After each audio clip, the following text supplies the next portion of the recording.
What's going on? Boys, thanks to our patrons and Fiverr customers, subscribe to our Patreon free for behind the scenes stuff. Arm yourselves, life stuff.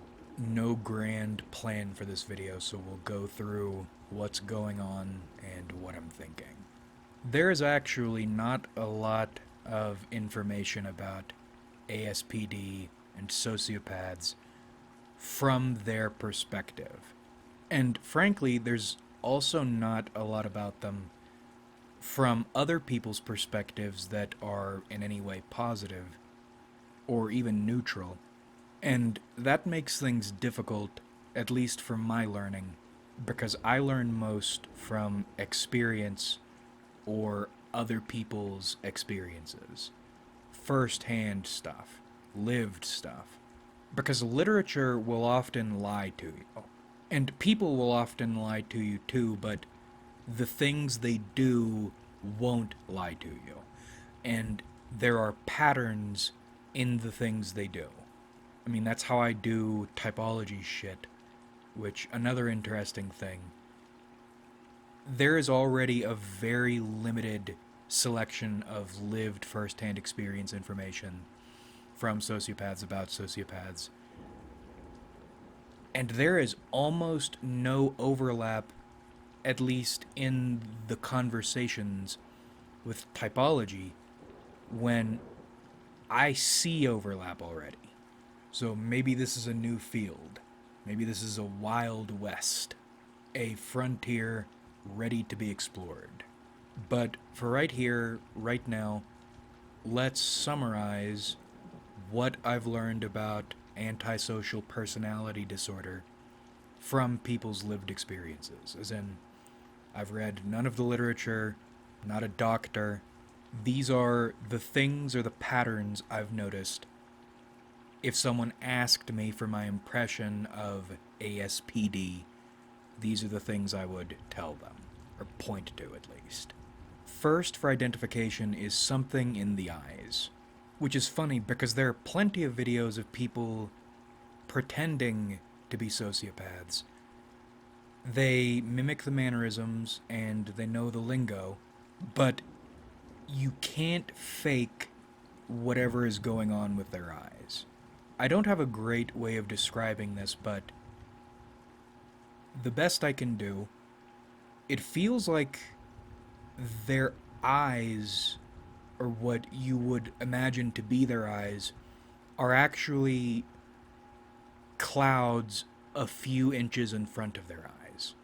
It's really hard to describe, but in a baseliner's eyes, you can see and feel the energy located within their eyes. With sociopaths, that energy is within that cloud that you can't see, just a few inches in front of their eyes. And people talk about them and they'll say things like dead eyes. That's a trick because the more animated sociopaths know how to fake their eyes not being dead, even if dead eyes is their natural. When they relax, that's what they do. They can't fake, and it can't be faked, that energy thing. And maybe detecting that is an FE thing. It probably isn't, but I don't know, because it's an emotional thing, that energy displacement. Next thing, when they're talking, even if they are being genuine, you feel like you are being ever so slightly advertised at. Do you know the feeling when you can tell someone has rehearsed something? I'm not saying they have rehearsed this, although maybe some of them have. And it seems like this happens even when they're being spontaneous. There is something subtle in the gait of their voice that makes it feel like whatever they're saying isn't flowing out of them. And it feels like with everything they say, they're trying to put it a certain way. Again, not overtly, and maybe not even intentionally. What they say usually feels very, very mildly like a product. And this one doesn't seem to be universal, but within this product nature, mild product nature of their speaking, a lot of times they will try to tailor things to you, even if they don't have a good read on you yet, or no read at all. And this thing on its own wouldn't be a way to identify them, but when you combine this proclivity to this weird affect and gait in their speaking, it does help. Especially when they get a bad read.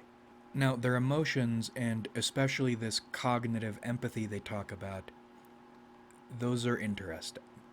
Let's start with the cognitive empathy.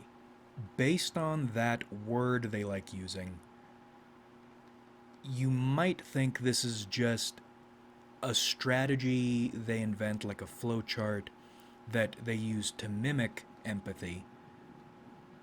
But that's not, at least that doesn't seem to be the way it actually works. That's the way they talk about it, but that's not the way it works.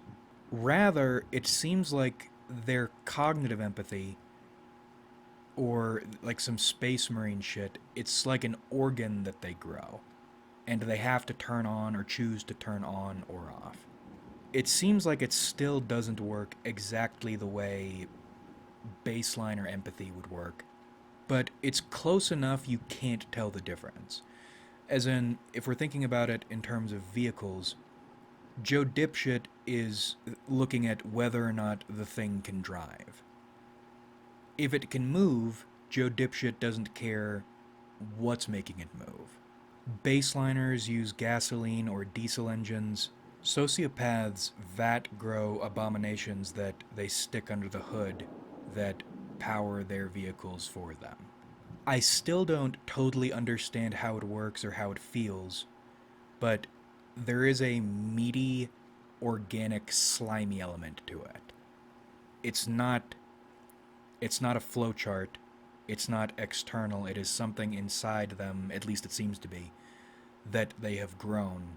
And they can use not only to create the illusion of empathy, because I don't think at this point it is an illusion. It might not be baseline or empathy, but it is something, and they do feel it, but it's not exactly the same. Now, emotions or other emotions. Anger seems to be a universal big deal in them. And that emotion seems to be pretty comprehensible, not mutually exclusive.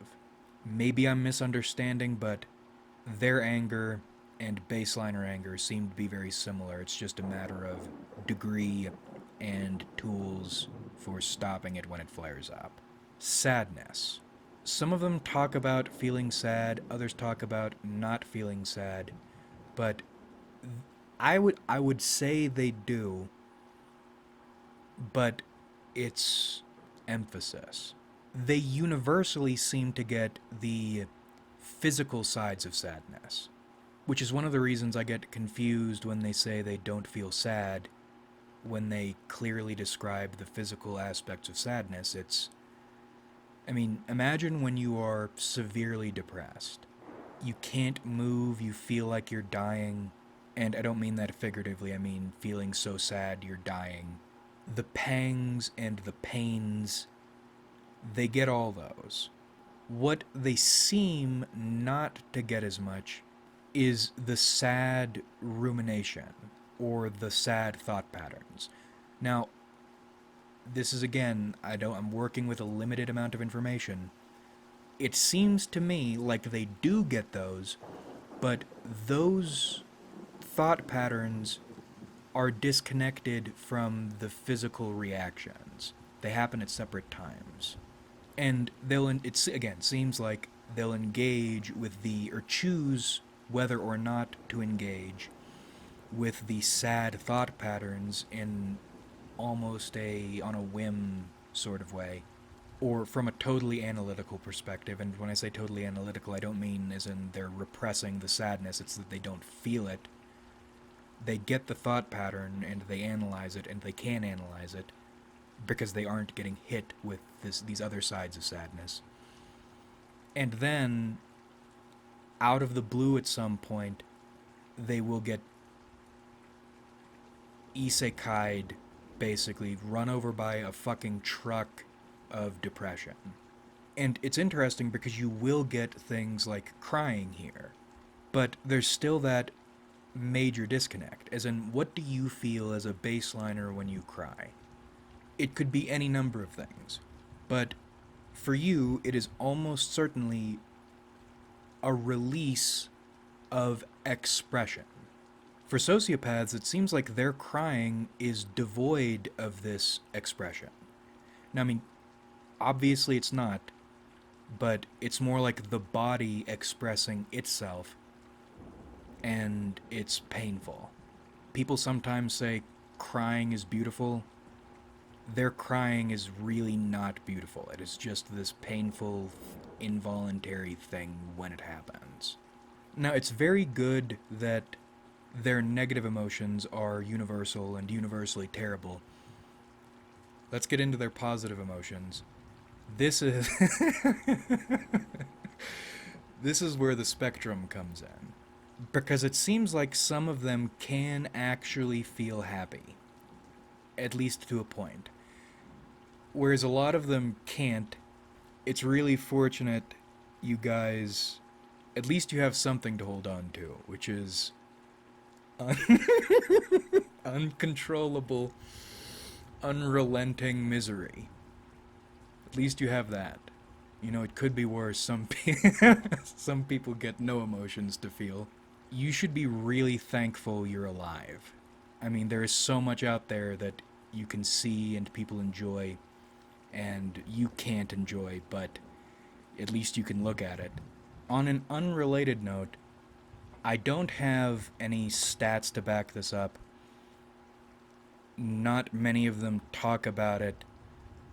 My guess, the nose knows. I smell suicide on a lot of them.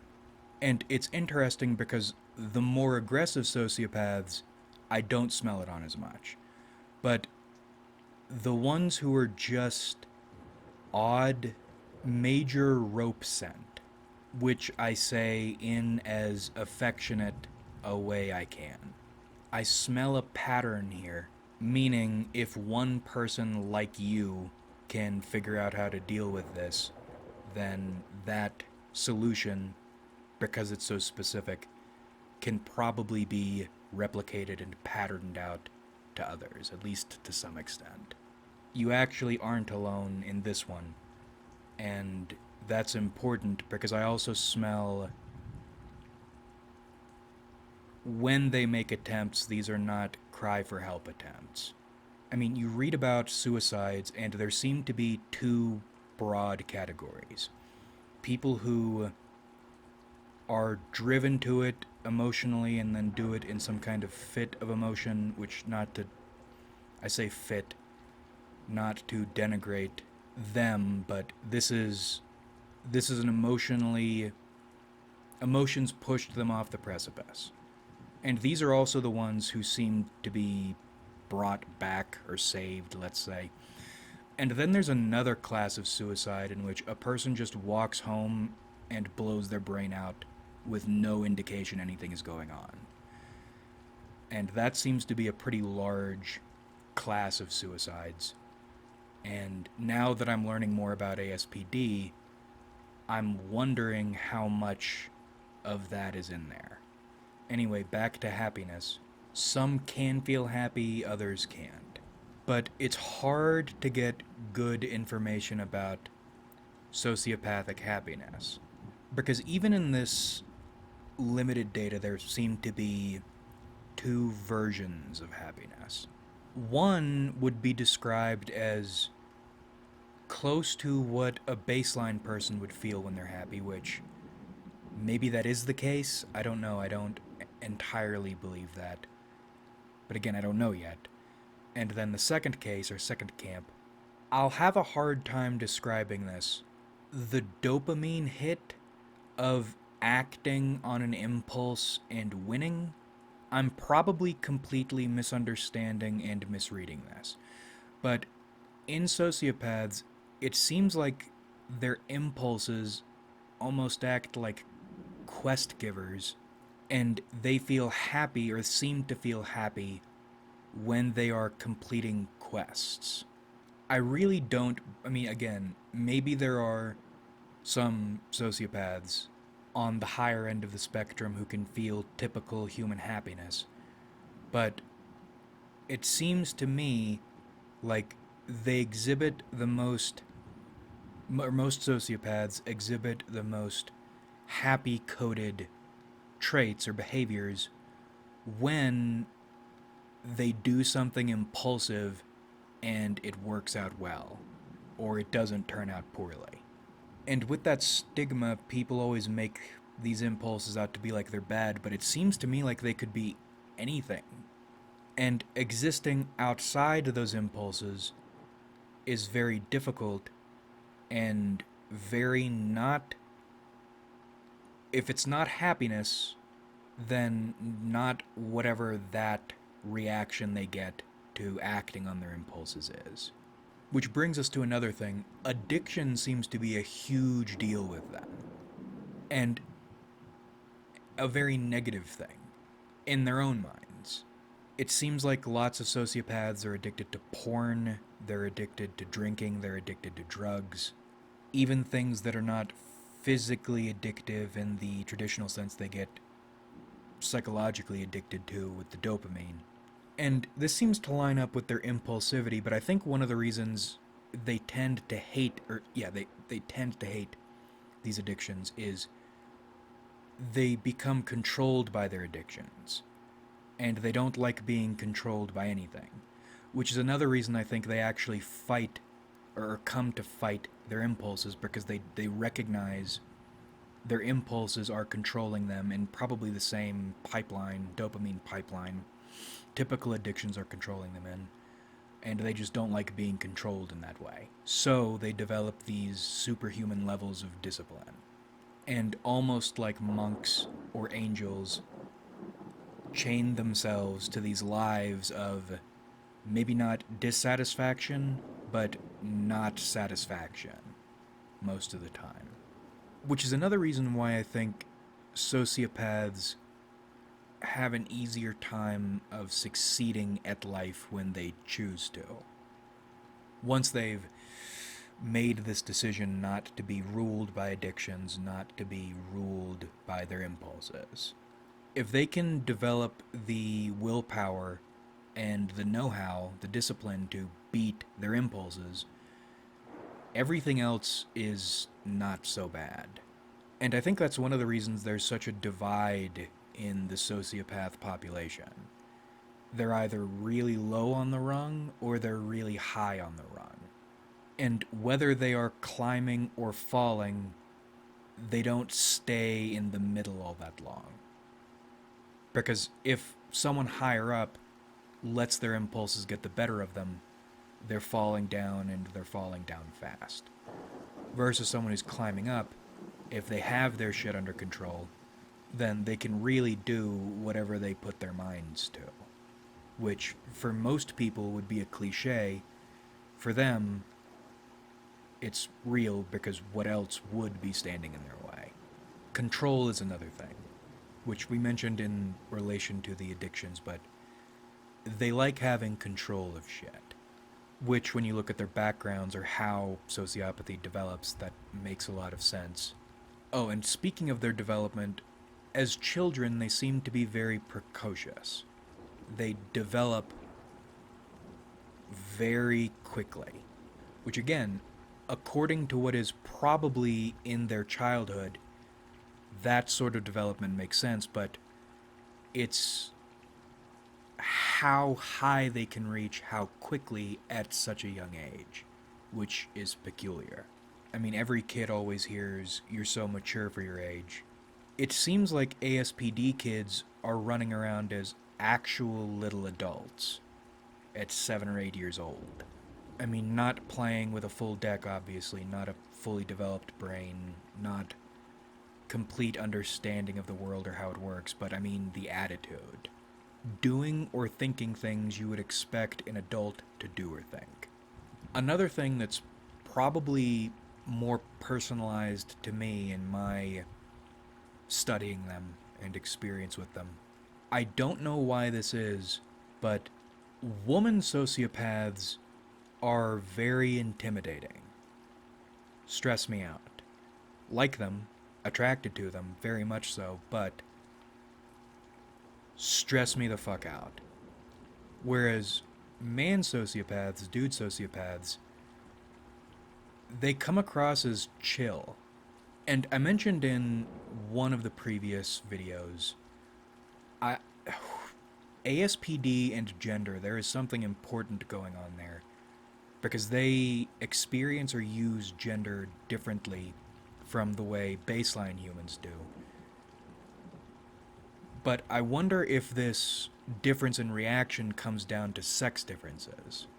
Dudes with ASPD, I feel relaxed looking at, I feel relaxed around, even though there's no logical reason that should be the case. In fact, it should be the complete opposite. I should be more afraid of the dudes, but I'm not, for some reason. Whereas the women are spooky in an intriguing and attractive way, but still spooky. An example of what I mean in terms of physical reaction. With women sociopaths, I feel really tight in the spine, and that is not a particular thing. That's, I guess, how my body reacts to them. At least until I feel comfortable. And in reviewing my life files, I sometimes collaborate with a woman in the nonprofit sphere who I feel certain is or has ASPD, is a sociopath.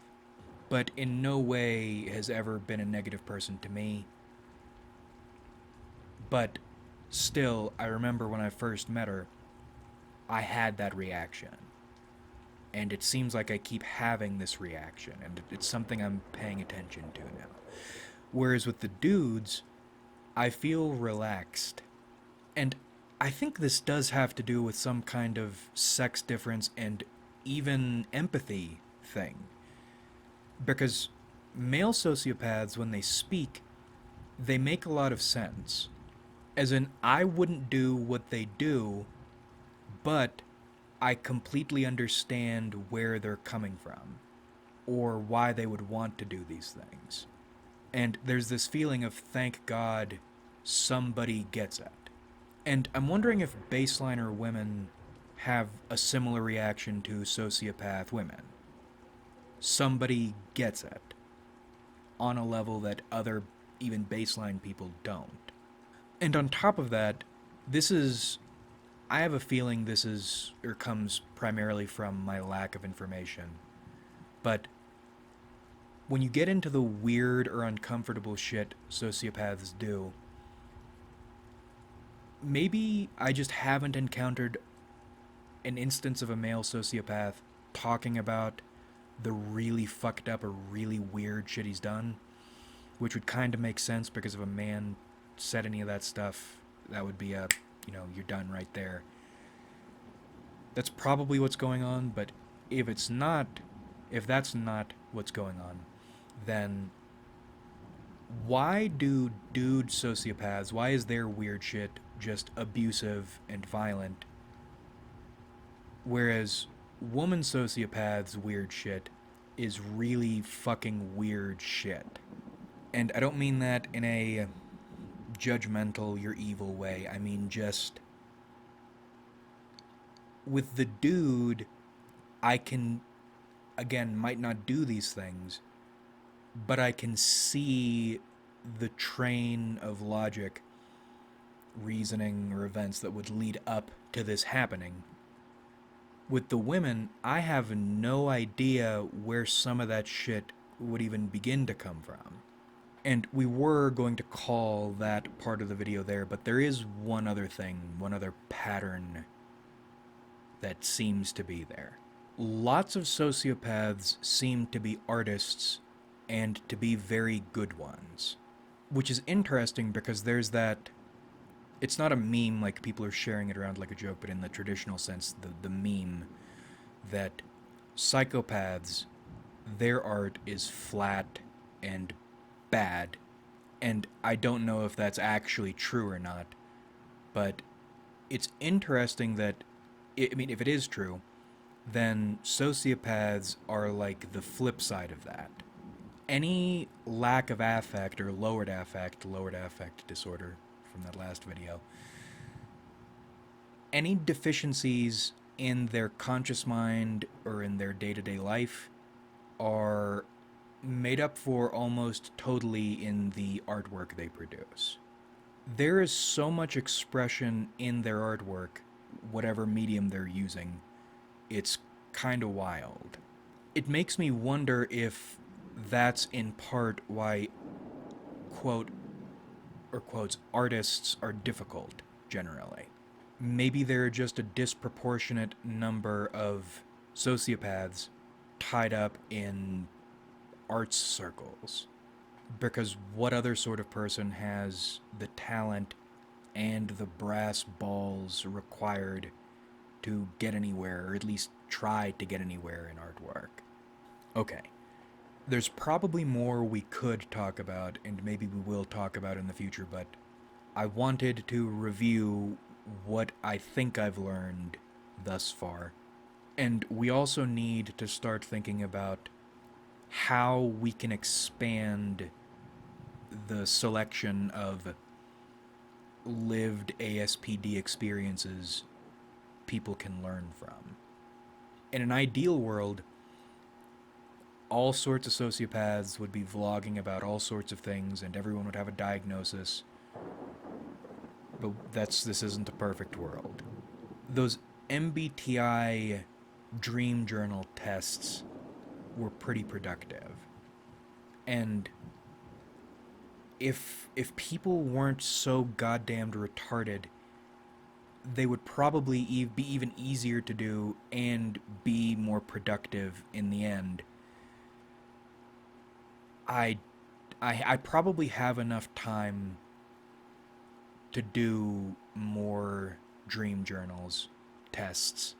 But what I'm thinking now, something easier, and I'm bringing this up in relation to sociopathy. Maybe the way to do it is to put together a mailing list of sorts for diagnosed sociopaths and then people who aren't diagnosed but might be, get diagnosed sociopaths to, G check them, because it seems like they can pick one another out pretty easily. And even then put these non-officially diagnosed people in a separate category or mark them as such. And then occasionally send out question sheets and then do the compilation thing. Do it very similarly to the way we did the MBTI studies. I'm not sure how we would or should work this yet, but we're going to have to do something because there's not enough out there. At least not in the way I need it to benefit from it. And of course, ultimately, this is all for my benefit. Sociopath women make me shake in my boots. But similar to the way we did the MBTI shit, everybody can still benefit. So we aren't making any moves yet, but be thinking about it. This does seem to be a little bit of a frontier we've stumbled into, especially if you throw MBTI and other forms of typology on top of that. This is a gold mine for content and for interesting shit to try to figure out. And that caps it off, but I still, closing final thought, I have no idea how this information gap exists.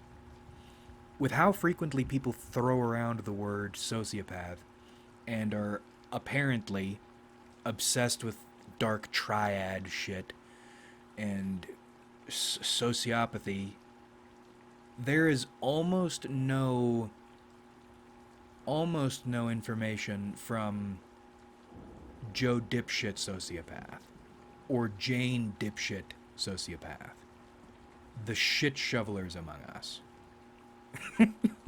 How is there none of this? Now, that's only half a rhetorical question. One of my theories is systems like MBTI catch lots of people, probably with all sorts of different disorders, and give them a way to categorize themselves that is less threatening or damning or stigmatized than some clinical diagnosis would be. As in, I don't think there's a mistake. I trained myself to detect sociopath eyes in learning how to detect ENTJ and INFJ eyes. It's not one to one, but it's really close. And especially with, I mean, go back into my catalog. I have videos about, this is before I really knew anything about antisocial personality disorder, but the INFJs especially. It's funny because you would think ENTJs would fit the bill or fit the bill better, and in some ways they do. I have a very strong feeling introverted intuition is comorbidity the word? Overlap with, or has high overlap with ASPD. I would bet big money on that. But the thing about all this is we're getting into some really curious waters if there is overlap. I mean, in a chartable, consistent, regular way. Things get really typology gets really interesting if that's the case. And maybe this will be our next big fun project. The same way I obsess over ENTJs and INFJs in typology, maybe we start with ASPD and then expand out, and then we realize that these two separate realms are actually the same thing in a disturbing and groundbreaking way. Who knows? We'll see. Like if you enjoyed, subscribe if you haven't.